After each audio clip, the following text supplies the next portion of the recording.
안녕하세요. 오늘 저희와 함께 글로벌 경제의 흥미로운 변화들 한번 깊이 들어가 보시죠. 보내주신 자료들, 특히 그 한경 코리아 마켓 요약 자료를 바탕으로요. 관세 변화나 소비 트렌드가 산업에 미치는 영향, 이걸 좀 집중적으로 파헤쳐 보려고 합니다. 네, 목표는 딱 하나입니다.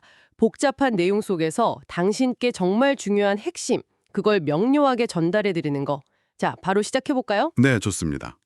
가장 먼저 역시 그 무역 환경 변화인데요. 미국하고 EU 간의 관세 협상이 타결됐어요. 아, 드디어 됐군요. 내용이 어떻게 되죠? 미국이 이제 EU 수입품 관세를 15%로 낮추고요. 그 대신에 EU가 3년 동안 미국산 에너지나 방산 분야에 7,500억 달러, 꽤 큰 규모죠. 이걸 구매하거나 투자하기로 약속한 겁니다. 아, 그런데 그 합의에서요. 한국 주력 품목 있잖아요. 자동차나 반도체. 이건 빠졌다는 게 좀 마음에 걸리네요. 네, 맞아요. 그게 좀 아쉬운 부분이죠. 그래서 우리 기업들은 여전히 그 25% 관세 부담 이걸 안고 가야 하는 거 아니냐 뭐 이런 가능성이 커진 거죠. 부담이 크겠는데요, 진짜. 그렇죠. 그러니까 이제 북미 현지 생산 비중을 늘려야 한다는 압박이 더 커지고 있는 거고요. 물론 뭐 LNG나 방산 쪽은 EU 투자 덕에 아, 반사이익 같은 것도 있을 수 있다. 네네 그런 기대도 있긴 한데 그래도 핵심 제조업은 불확실성이 좀 커진 셈이죠. 기업들 반응 보니까 이게 확 와닿던데요. 그 LVMH 같은 명품 그룹 상반기 영업이익이 15%나 줄었다면서요. 단순히 미중 수요 둔화 때문만이 아니라 관세 피하려고 미국 텍사스에 공장 늘리고 이런 현지 생산 강화 움직임이랑 관련이 깊다고요? 변하군요. 기아만 봐도 그래요. 2분기 영업이익이 24%나 확 줄었는데 그 원인 중 하나가 미국 관세 영향이거든요. 추산하기로는 한 7,860억 원 정도. 와, 엄청나네요. 네, 그러니까 현지 생산으로 전환하거나 인센티브 줄이는 거 이런 대응이 시급해진 거고요. 장기적으로는 그 미국의 IRA, 인플레이션 감축법 있잖아요. 그걸 활용해서 전기차나 하이브리드 현지 생산을 늘리는 게 거의 필수가 됐다고 봐야죠. 결국 이런 흐름들이 당신이 구매하시는 자동차, 전자제품 가격이나 기업 투자 방향에 직접적인 영향을 주겠네요. 자, 그럼 다음으로 넘어가서 미디어랑 소비 트렌드 변화도 한번 보죠. 유튜브. 정말 대단합니다. 미국 TV 시청 점유율이 12.8%로 1위, 넷플릭스하고 격차도 더 벌어졌다고요. 네, 그 짧은 영상, 숏폼이라고 하죠. 그게 인기고 또 알고리즘 추천 기능이 워낙 정교하니까요.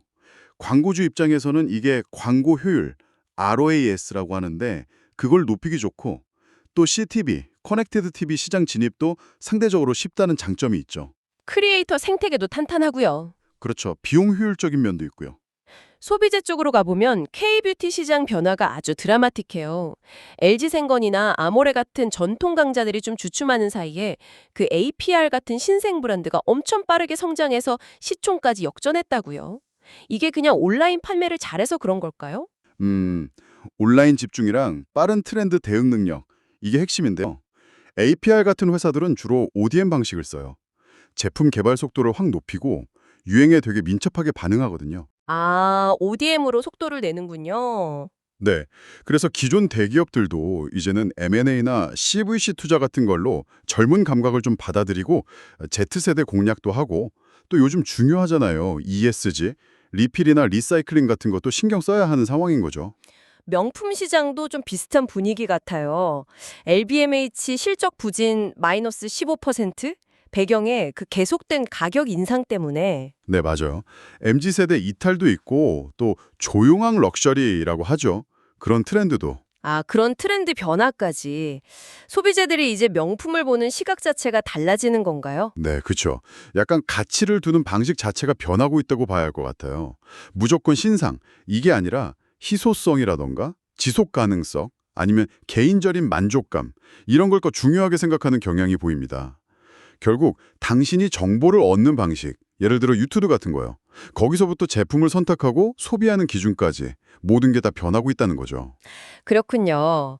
자, 마지막으로요. 국내 외국인 전용 카지노 시장이 뜻밖의 호황이라는 소식도 있더라고요. 2분기 드롭에 그러니까 고객들이 칩으로 바꾼 돈 총액이 사상 최대인 3.4조 원이나 된다고요. 네, 맞아요. 전년 대비 12%나 늘어난 수치입니다.